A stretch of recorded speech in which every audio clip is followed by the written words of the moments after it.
As the first Jewish woman in Congress from Florida, Congresswoman Debbie Wasserman Schultz has an extensive record fighting anti-Semitism and standing with American Jews, and leading the national effort to declare May as Jewish American Heritage Month.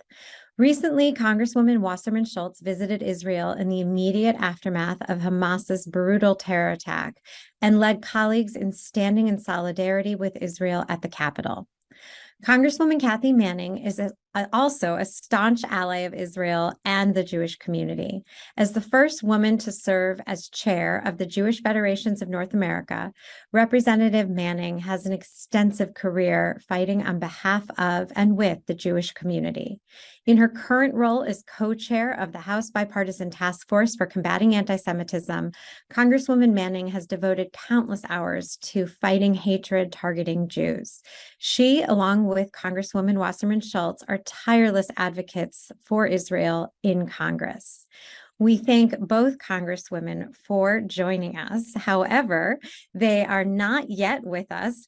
We've encountered the same problem that we had on the last call, which is for some reason, the Republicans continue to decide that 12 p.m. on Wednesday is the best time to look for a Speaker of the House. They're trying for round 4 as we speak. And as you can imagine, both Congresswomen are coming from the House floor to join us, and it doesn't look like they have yet arrived. So if you will please wait with us, we will eagerly await their arrival shortly.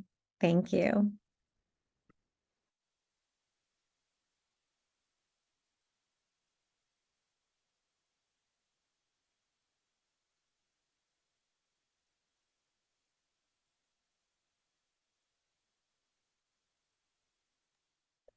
Okay, we have gotten an update that Congresswoman Wasserman Schultz is on her way.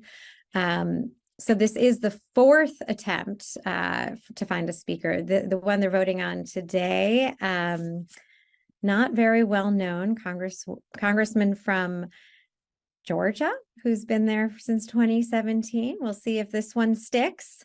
But Congresswoman Wasserman Schultz, as you can imagine, they go in alphabetical order when they do a live roll call and everybody has to vote. So she's going to be toward the end, definitely in the 400s with the W last name. So she should be joining us momentarily. I have been corrected, not Georgia, sorry. Mike Johnson is from Louisiana. No. Okay. And I apologize if you, like me, did not know Mike Johnson before yesterday. You're not alone. Looks like we've been joined by Congresswoman Wasserman Schultz. I hope she can hear us. Thank you, Congresswoman, for joining us. Am I on? Okay, you're welcome. We hear you, we see you. How's it looking on the floor? Well, we'll see in a little while. It's definitely been a wild ride. If you needed to Google who Mike Johnson is, like most people did. Just know that he is an incredibly extreme. He's basically Jim Jordan without the jacket and without the wrestling sexual assault scandal. So there we go. It's his record is very troubling. Supports a nationwide abortion ban, was essentially a quarterback of the Republican effort to overturn the election in Congress. He led the legal effort to prevent gay marriage from being codified as the law of the land. The list goes on. It's an extremely disturbing record. Okay, well, we'll see if they can do this 4th time's a charm. Yeah, I think they're likely. I think they're likely going to be able to do it. I know Kathy and I were both in a meeting with Jewish members and Ted Deutsch, and she's on her way. If she hasn't joined already. Do you want me to? Well, we're very happy to have you. And we would like you. We can wait for Kathy. No. We would love to hear from you. We'd like you to start. It's now been 18 days since the horrific attack that Hamas perpetrated against Israel.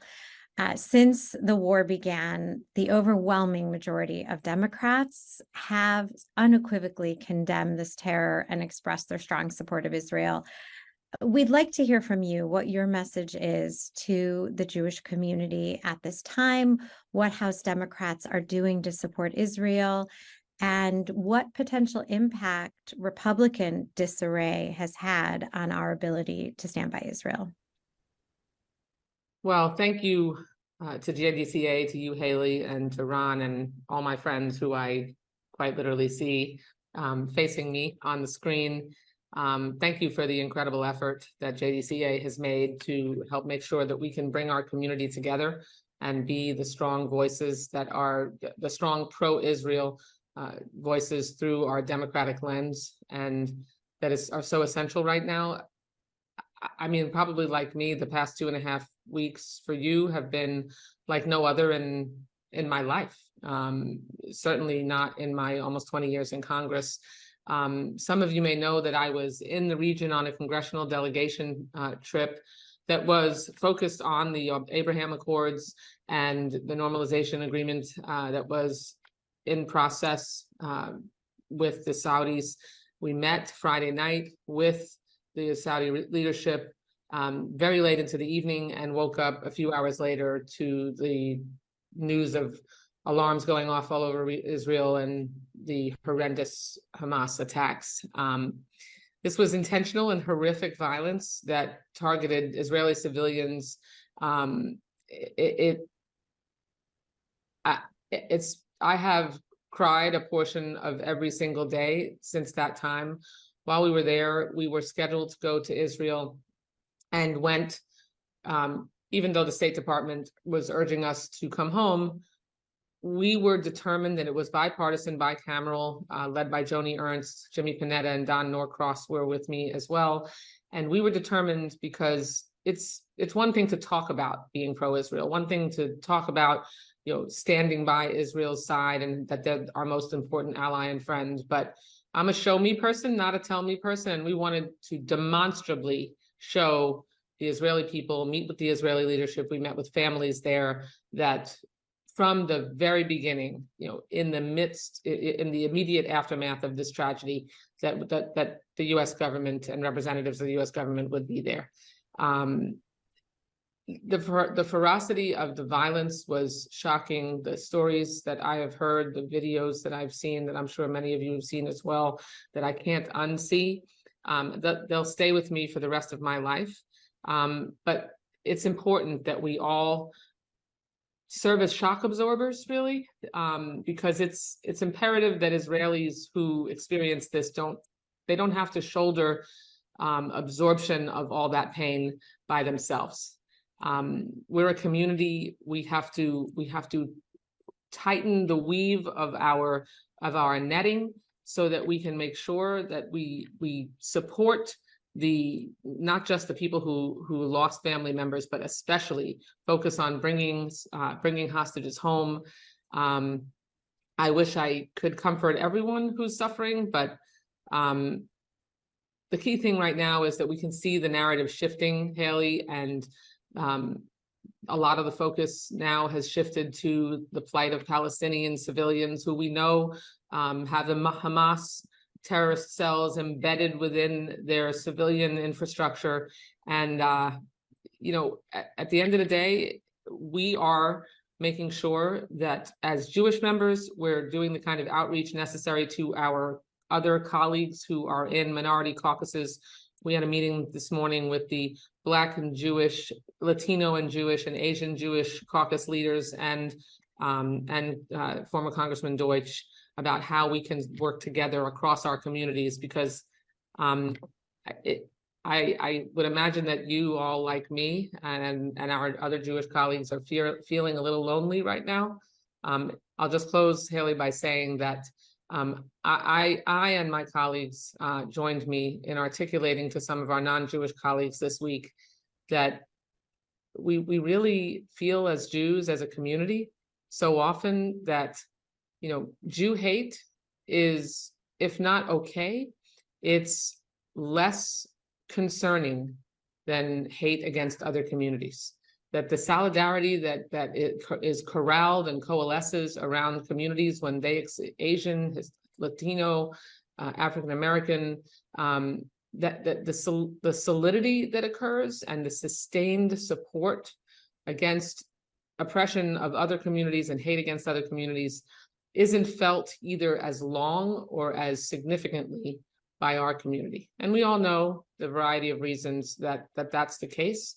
And I know I felt it was essential to express that concern to my colleagues and to start trying to have dialogue, not just, both among our colleagues so that they can understand what allyship, to use a Gen Z buzzword, looks like for our community, that is not feeling like it's given, and then how we can translate that into working across communities in our communities.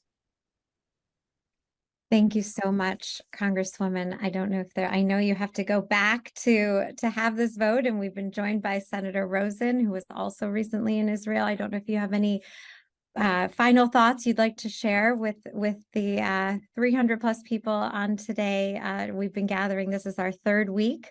Every week we've been coming together and hearing from supporters of Israel like yourself about what we can be doing in this moment. Since this is the Jewish Democratic Council of America, it's important for me to say that I've never been prouder to count President Biden as a friend and ally of our community, of Israel.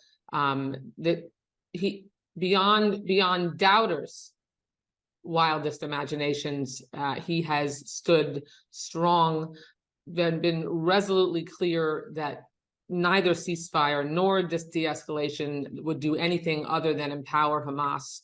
That we have to make sure that we bring the hostages home, that we have to provide for assist with Israel's defense. And this is nothing new for Joe Biden.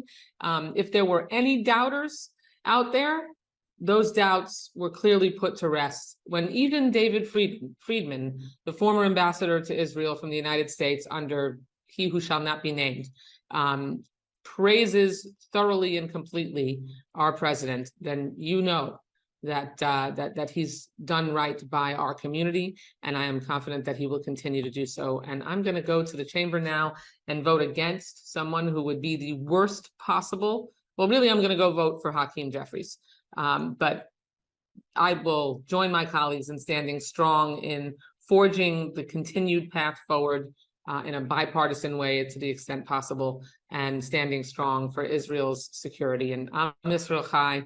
And I say that in the most democratic way possible on this call. Thank you so much for your leadership. We're with you in that vote for Hakeem Jeffries. And thank you so much for everything that you do each day on behalf of our community and Israel. Take it away, Senator. Thank you. I will now turn it over to JDCA board member Ada Horwich to introduce Senator Rosen. Ada. Oh, Ada, looks like you're muted. Let's unmute you. Is that okay? I'm trying to be a good girl. Okay. It's my pleasure and fortune to introduce my friend and the United States Senator, Jacky Rosen, who is a longtime friend of JDCA. Jacky is a fierce advocate in the U.S. Senate for Nevadans and for all Americans. In 2018, she ran for Senate in Nevada and was able to unseat a Republican incumbent, becoming only the second woman senator in Nevada history. Senator Rosen is considered one of the most bipartisan senators in the chamber. In 2021, Jacky helped write and pass the historic bipartisan infrastructure law, which is now delivering thousands of good-paying jobs and delivering upgraded roads and highways, modernizing our airports, and making high-speed internet faster and more affordable. Senator Rosen holds that distinction of being the third female Jewish senator in U.S. history and the first former synagogue president to serve the Senate. As we know, Senator Rosen is an outspoken supporter of Israel and fights to combat anti-Semitism. She is co-founder and co-chair of the Bipartisan Task Force for Combating Anti-Semitism as well as the co-founder and co-chair of the Senate Abraham Accords Caucus. Senator Rosen, JDCA is so grateful for your leadership on all matters that reflect our Jewish values. We thank you for taking the time to join us today, and thank you for being our friend.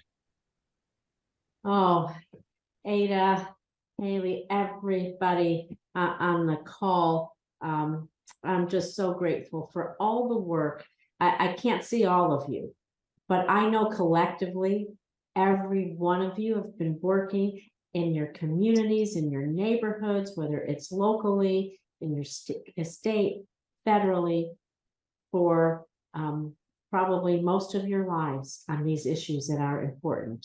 And so we didn't get to form this group by accident. All of you are here because these issues, our values that we share, and these issues that we share are so important. And I'm just very, very grateful for the work that you all do, and for organizing this call, because it's important right now that we get together, and Zoom is the way that we can get the most people on to hear what's going on and see us, since we just can't travel easily to every city all at once, right? And so I just thank you for organizing this. And honestly, for nearly 3 weeks now, I don't have to tell you, we've seen the heart-wrenching images. We've heard the horrific stories of families just ripped apart as a result of Hamas's brutal terrorist attacks on Israel. And they've always been there, but this, oh my gosh, there are no words for what's happening. And I saw some of the devastation firsthand when I visited Israel just a week ago as part of the bipartisan delegation led by Leader Schumer. And I'm not only the third Jewish woman in the Senate, the first former synagogue president, I'm currently the only Jewish mother in the Senate. And I say that you don't have to even be a mother. You don't have to be a Jewish mother. You just have to be someone who cares. But meeting with parents whose children just ripped away from them by terrorists. Again, meeting with the hostages, hearing their stories, feeling their pain.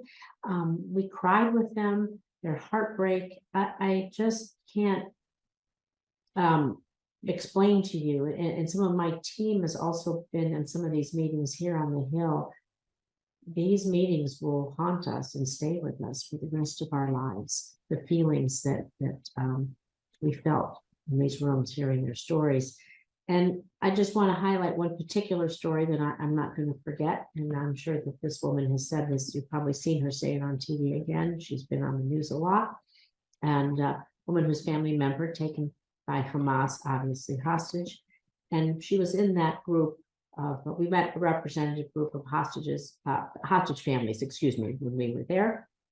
And she just looked at all of us and she just said, we no longer live in the world with all of you. We no longer live in the world with all of you. You could feel the air come out of the room, and how that limbo, in this case, their son, but whatever family member taken, are they alive? Are they dead? What's happening to them? Will they ever know? They walk in a world, they live in a world, maybe they'll always live there. They don't know that they don't live in the world with all of us. It was haunting. It was frightening. It was moving. I don't even sure I have all the right words to explain what it felt like.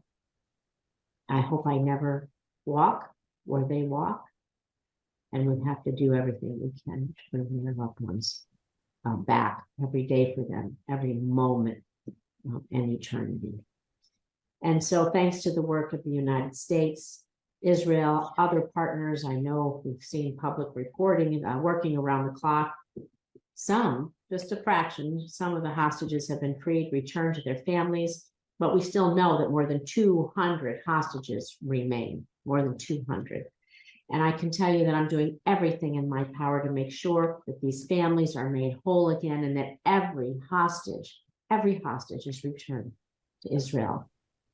I introduced here in the Senate a bipartisan resolution condemning Hamas for its brutal attacks on Israel demanding that they release all the hostages immediately so they can be reunited with their loved ones. Why do we do that? To show that the United States Senate stands in solidarity with the families in the state of Israel, and I hope the world community in understanding that we need to release these hostages.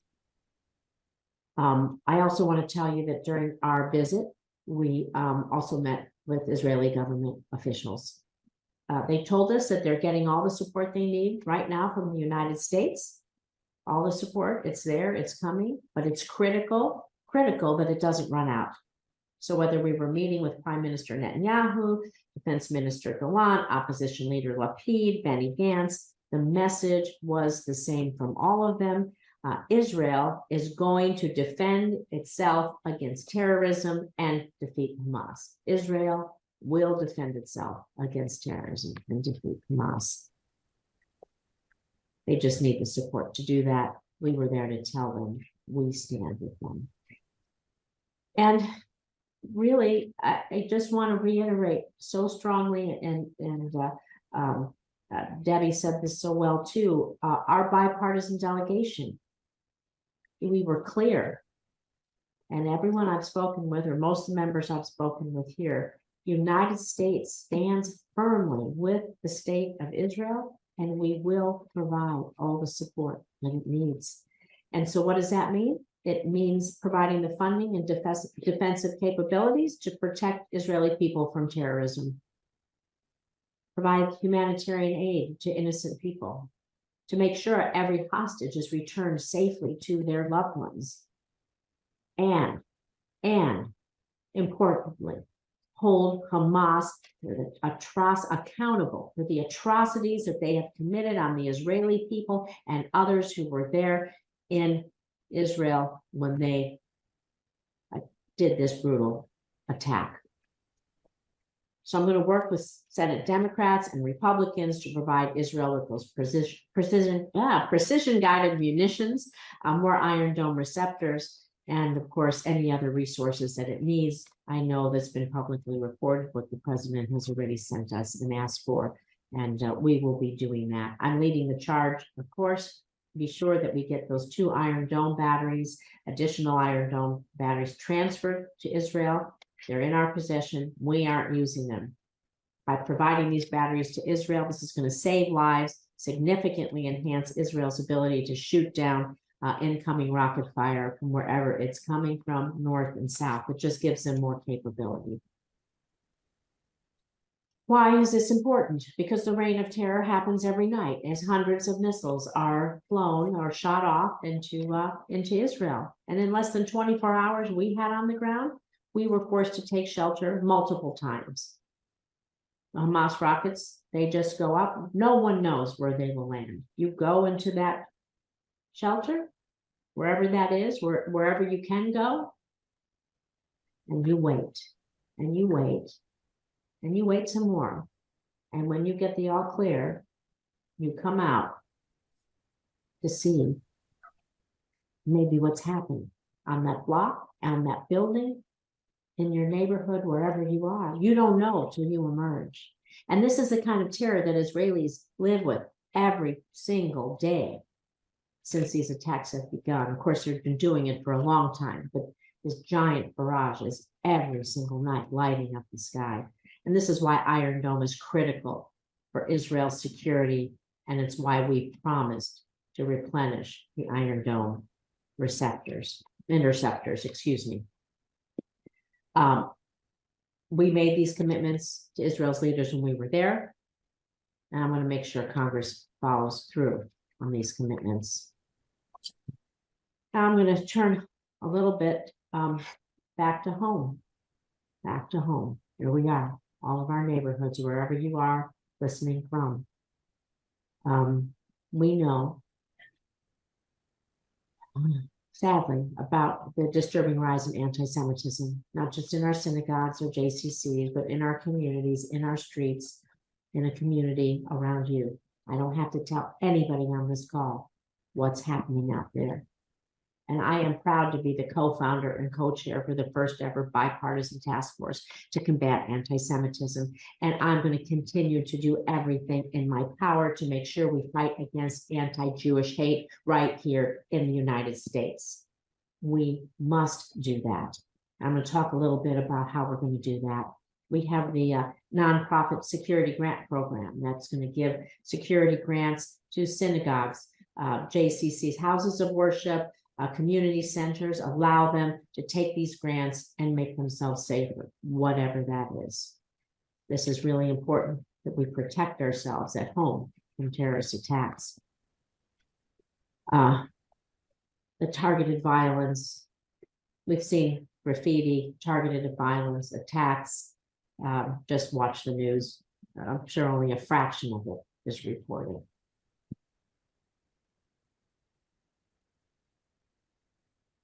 There are other things that we have to do when we think about college campuses, when we think about other things in our communities. I can tell you that I'm working here with my colleagues across the aisle in a bipartisan way. Be sure that in every way, whether it's a resolution or bills or just education, we will move on. And so I'm just going to end with this. I'll tell you what I said when I was speaking to Israel last weekend and in the Senate when I returned.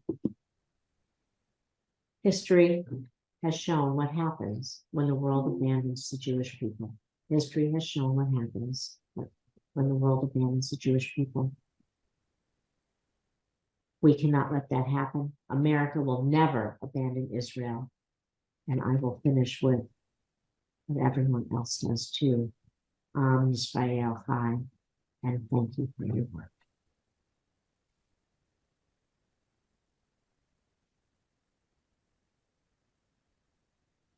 Somebody's saying something, but I can't hear them. It's me, Jacky. Senator Rosen, thank you so much. Thank you for being here today with JDCA and for being a constant voice for the Jewish community and for all Nevadans. As a past synagogue president and a member of our Jewish community, you know better than anyone the challenges that we're all facing in our local Jewish communities with the rise of anti-Semitism in response to global events in Israel. Your steadfast leadership over these past few weeks, both here in Nevada and for Jewish communities around the globe, is so appreciated. I'm so proud and thank you again. I would like now to welcome back JDCA CEO Haley Seufer and Rep Manning. Thank you so much. Thank you. Haley? Thank you so much, Senator Rosen. Thank you, Margie. And we are very happy to welcome our friend, Congresswoman Manning, who is just coming from the House floor where she voted. It looks like you're in a phone booth there. Okay, we know you'll have to return for the second vote, but we are grateful to have you join us, Congresswoman. We are also grateful for your leadership on behalf of the Jewish community and Israel in the House. I want to start by asking you what your message is for the Jewish community at this difficult time, 18 days after this horrific attack, and what Democrats are doing to support Israel in the House. So thank you, Haley. And yes, I am sitting in a phone booth. We are engaged in yet another speaker vote. It's hard to believe that we're doing this all over again. And so I will have to be called out to vote at some point, but I'm going to stick with you as long as I can. Since October 7th, I think this has been probably the most difficult time that I can remember that the Jewish community has experienced. And we are feeling it all across the country. We are definitely feeling it in Congress. And I can tell you, let me just say, I was extremely proud of the way President Biden spoke, the fact that he went to Israel immediately. His heartfelt speech was probably one of the most extraordinary speeches I've ever seen a president give, and even colleagues on the other side of the aisle took notice of how strongly the president stood with Israel. The speech that Secretary of State Blinken gave I thought was incredibly courageous, because he put a target on himself when he told the world that he was speaking as the American Secretary of State, as an American and as a Jew. And I think Secretary Austin has spoken so beautifully. So I just want to give credit to our leadership from the administration. In the House, I have never seen so many meetings of the Jewish members. And in fact, let me just tell you, we have been meeting nonstop. We've met with hostage families. We've met with representatives of the Israeli government. We yesterday had a meeting of the bipartisan task force to combat anti-Semitism.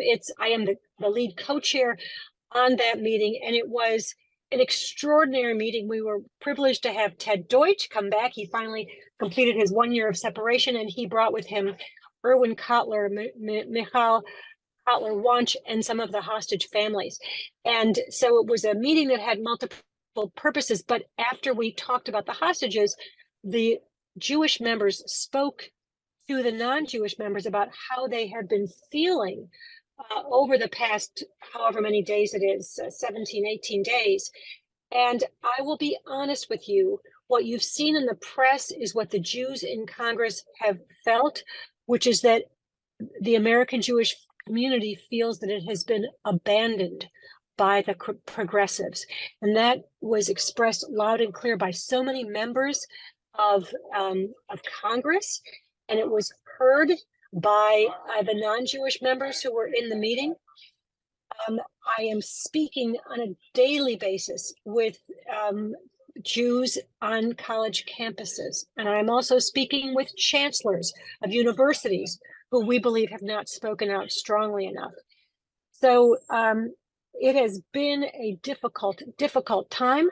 We are doing everything we can to make sure that Israel feels supported, that the gruesome terrorism committed by Hamas is called out, and that Israel is supported in doing what it must to protect its people. What we're doing on the other things we're doing, I have drafted a resolution to condemn and combat anti-Semitism. When I can get back to the House floor and go over to the other side, I am going to make sure that my co-chair on the bipartisan task force, Chris Smith, signs on, because we want it to be a bipartisan resolution. And I am going to do everything I can to make sure we get as many Democrats as possible on this resolution and to get it brought to the House floor. There will be a bill to provide Israel with the funding and support it needs if we can elect a speaker. Let me just say that if any of you have questions about the latest candidate, Representative Johnson, I can only describe him as being Jim Jordan with a jacket. He is an appallingly extreme right-wing member. He is likely to get the support he needs and be the next speaker. And it is going to be a very difficult time for Democrats if he takes the speaker's gavel. I'm going to stop talking, because you may have intended to ask me more questions, but I just wanted to get everything out there before they call me back to vote. Well, we appreciate it very much. Thank you. We will ask a few more questions. I know that you'll have to run shortly, though, but you mentioned the assistance, and President Biden, in his address to the nation last week, talked about his request to Congress for $100 billion, some of which would be for Israel, some for Ukraine, some for border security. I believe it's an unprecedented $14.8 billion for Israel. So what is the trajectory on this? We know that you were one of the leaders in the House in 2021 when there was additional assistance requested for Israel. How can we pass this additional aid once, hopefully, the House does elect a speaker? It's going to be very complicated. I think we will have full-throated Republican support for the aid to Israel. We will have the vast majority of the Democratic caucus support the aid to Israel. We will have some on the far left who oppose the assistance to Israel. And I'm happy to talk to you about who they are, at least those who I know so far. We can expect that all of those who voted against the Iron Dome funding on the Democratic side to vote against this. There may be some others, and we are trying to work to explain to those on the far left that Israel, like any other country, has the right to defend its people, and that Israel's security is critical to the security of the broader region and, frankly, of the United States. So we will work as hard as we can. The complicating factor is that this is being tied right now to aid for Ukraine. And you've probably all seen that there is a growing isolationist movement among the Republicans. So I don't know how strong or how large that group is. And part of it will depend on what this new speaker does. But I thought that President Biden did a brilliant job comparing the need to defend, the need to assist Ukraine to the need to assist Israel. Both are democratic countries that are being attacked by entities that are trying to wipe them off the face of the map. And in Israel's case, it's a terrorist group that is dedicated to murdering Jews and destroying the state of Israel. Of course, with Ukraine, it's the evil Russian oligarch Putin and his people. So I think it will get through. And by the way, I did get a call from the second gentleman yesterday to reassure me that there's going to be $200 million additional aid in the package for Homeland Security grants to protect communities at risk, meaning the Jewish community, and those grants, as we all know, are available to any communities at risk, which will include the Muslim community. Great. Well, before you have to run to vote, just if you have any closing remarks, Congresswoman, for the Jewish community. We have a few hundred people on this call, and I know everybody was eager to hear from you, given your leadership on this issue, both protecting us against the scourge of anti-Semitism, but also defending Israel and its right to self-defense. I think this is a very difficult time for all of us, and we all know that this has been so gruesome, and the number of hostages that are there. If you haven't met with the hostage families, I can tell you it is just gut-wrenching to listen to them. And one of the family members we met with last week, I think, was the great aunt of a 3-year-old whose parents were murdered, one in front of her, before she ran to the house of a next door neighbor, and then she was taken hostage with that other family. So the